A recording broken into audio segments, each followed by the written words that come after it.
বন্ধুরা, sprayer machine তো আমরা সবাই কিনি, কেনার পর কিন্তু আমাদের 2-3 মাস এই স্প্রেয়ার মেশিন দারুণ চলে।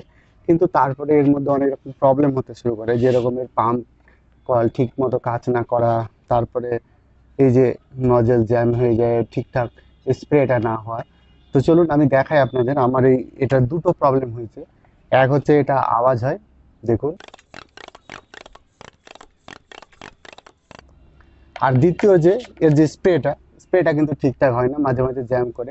তো এটার কিন্তু আমরা 1 থেকে 2 মিনিট এর লাগবে সার্ভিসিং করতে। আর দুই এক মিনিট যদি আমরা দিয়ে এটাকে শুধু সার্ভিস করে দিই, তাহলে কিন্তু এটা একদম আরামসে ঠিকঠাক চলবে।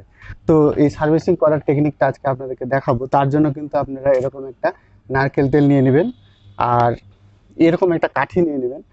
আমি কেন নিয়েছি সেটা আপনাদেরকে পরে বলছি। আর অবশ্যই জল নেবেন সাথে। দেখুন আমি কিভাবে এটাকে খুলছি।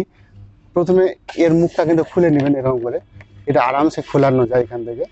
হুম। আর এই মেশিনে এই মুখটা জ্যাম লাগার একটাই কারণ হচ্ছে এটা খোলা যায়, আপনারা আরামসে খুলে নিতে পারেন। এই যে দেখুন আমি খুলে নিচ্ছি, এটাও খোলা যায়। আর এটাকে খুলে আমি এখানে রেখে দিলাম পরিষ্কার করবো বলে। আর আমরা এটাও খোলা যায়, এটা আমরা খুলবো। এটাই হচ্ছে আমাদের মেন। এখানে বেশ, এখানে একটু ধরবেন, আর এরকম করে ঘোরালেই কিন্তু এটা খুলে যাবে। এটাকে আমাদের কি করতে হবে, মাঝে মাঝে কিন্তু অবশ্যই তেল দিতে হবে। আর এটাই হচ্ছে আমাদের সার্ভিসিংয়ের আসল কাজ। যে দেখুন খুলে যাচ্ছে, এই যে অনায়াসে আপনারা খুলে দিতে পারেন। এবার আমি কি করব, এইখানে কিন্তু এই যে নারকেল তেল নিয়েছি, এই নারকেল তেলটা কিন্তু আমি এখানে দিয়ে দেব। জাস্ট একটু নারকেল তেল দিয়ে দিল, এটা তো দিয়ে দিলাম। দেখুন আমি কিভাবে দিচ্ছি। বাস, এটা এবার এখানে পুশ করে দেবো, আপনাদেরকে দেখাচ্ছি কাছে নিয়ে গিয়ে। এই যে এটা আপনারা সবাই করতে পারবেন। হুম। এই যে দেখুন, আবার এটা আমরা ঘুরিয়ে নিব। তাহলে কিন্তু আর দেখবেন মেশিন আর কোনো ইয়ে হবে না, আপনার পাম্প মেশিনটাও দারুণ কাজ করবে। একদম ফ্রি হয়ে গেল দেখুন এবার। হুম। আর এটা অবশ্যই খুলবে না। যদি কিছু জ্যাম থাকে তাহলে কিন্তু আমরা এটাকে পরিষ্কার করব। হুম। একটা ছুঁচলো কিছু নেবেন, এই যে মুখটা কিন্তু কিন্তু দেখবেন অনেক জ্যাম হয়ে আছে, সেটা কিন্তু পরিষ্কার করে দেবেন। দেখুন এখান থেকে কিন্তু অনেক কিছু আমার জ্যাম হয়ে লেগে আছে মুখটা। এই মুখটা কিন্তু আগে পরিষ্কার করে নেবেন।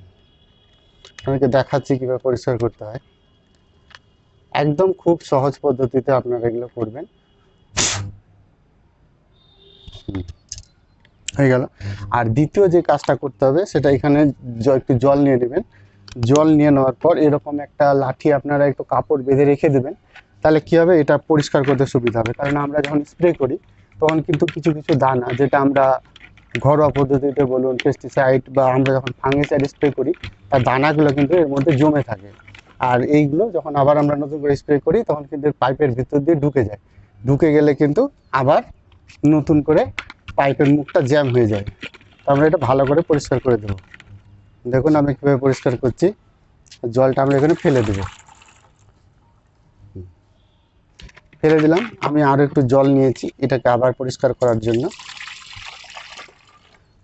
এটা আমরা মাসে একবার করে যদি এরকম করে করি, তাহলে কিন্তু আমাদের স্প্রে মেশিনটা একদম খারাপ হবে না, একদম ভালো থাকবে।